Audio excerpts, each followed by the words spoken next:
கோவையில் தாயை பிரிந்த யானைக்குட்டியை தாயுடன் சேர்க்கும் பணி தோல்வியடைந்திருக்கிறது. இதனைத் தொடர்ந்து மற்றொரு யானை கூட்டத்துடன் சேர்க்கும் முயற்சியில் வனத்துறையினர் ஈடுபட்டிருக்கின்றனர். இது தொடர்பான கூடுதல் விவரங்களோடு செய்தியாளர் சுரேஷ் இணைக்கிறார். சுரேஷ், விவரங்கள்.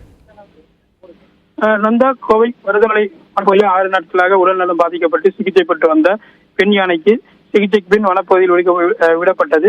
இந்நிலையில் அந்த பெண் யானையின் 4 மாத குட்டியை தாயை பிரிந்து வனப்பகுதியில் சுற்றித் திரிந்த நிலையில் கடந்த 2 நாட்களுக்கு முன்பாக பிராலூர் அருகே உள்ள பச்சாமயில் பகுதியில் விவசாய தோட்டத்திற்குள் புகுந்தது. அதனை பத்திரமாக மீட்ட வனத்துறையினர் தாயுடன் குட்டியை சேர்க்கும் பணியில் நிலையில் தாயுடன் குட்டியை சேர்க்கும் பணி தோல்வியடைந்தது. இதனையடுத்து 3வது நாளாக இன்று காலை முதல் குட்டி யானையை தாயுடன் சேர்க்கும் பணி வனத்துறையினர் தீவிரமாக ஈடுபட்டு வந்தனர். முதல் கட்டமாக அட்டுக்கல் வனப்பகுதியில் தாய் யானையை கண்டறியப்பட்டதால் குட்டி யானையை வனப்பகுதிக்குள் வன ஊழியர்கள் அழைத்துச் சென்றனர். மேலும் குட்டி யானைக்கு ஒலி எழுப்பும் பயிற்சி அளிக்கப்பட்டது. ஆனைமலை புலிகள் கப்பம் டாப்சிப் யானைகள் முகாமிலிருந்து 2 பாகங்கள் சேர்ந்து 4 பேர் கொண்ட குழு வந்துள்ளது. அவர்கள் நேற்று முழுவதும் யானைக்கு ஒலி எழுப்பும் பயிற்சி அளித்த நிலையில் இன்று தாயுடன் குட்டி யானையை சேர்க்கும் முயற்சியில் ஈடுபட்டு வருகின்றனர். அதே நிலையில் பாத்தீங்கன்னா அதாவது அட்டுக்கல் வனப்பகுதிக்கு ஒட்டியுள்ள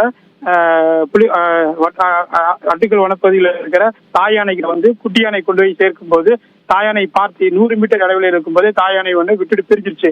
அதனால தொடர்ந்து 4 நாட்கள் நாங்க இந்த பணிகள் பண்ணிட்டோம். இதுக்கு மேல தாயானை கண்டிப்பா குட்டி யானை சேர்த்தாது அப்படிங்கிற முயற்சியில ஈடுபட்ட நிலையில தொடர்ந்து சேர்க்கும் பணியிலே இருந்தாங்க. இதுக்கப்புறம் அதே கோவை வனக்கோட்டை பகுதியில் இருக்கிற வரப்பாளையம் வனப்பகுதியில தாய் 2 குட்டிகளை பெண் யானை இருப்பதாக வனத்துறைக்கு தகவல் வந்திருக்கு. அதையும் கண்காணிச்சிருக்காங்க. சரி, இது குட்டி யானைங்கிறனால ஏற்கனவே 2 குட்டி யானை அங்க இருக்கும்போது இதையும் கண்டிப்பா சேர்த்துக்கும், பால் கொடுக்கும் அப்படிங்கிற முயற்சியில ஈடுபடலாம். அதை கொடுத்தோம்னா கண்டிப்பா நம்ம அந்த யானை கண்டிப்பா சேர்த்துக்கும் அப்படிங்கிற மாதிரி முயற்சி ஈடுபட்டு இருக்காங்க. தொடர்ந்து 4 நாட்களாக யானையை இங்கிருந்து வனப்பகுதிக்கு கொண்டு வர்றது, குட்டியை தாயாக்கிட்ட காட்டுறது, மறுபடியும் கொண்டு வர்றது, இதே மாதிரி அலங்கழிப்பாவே இருக்கு.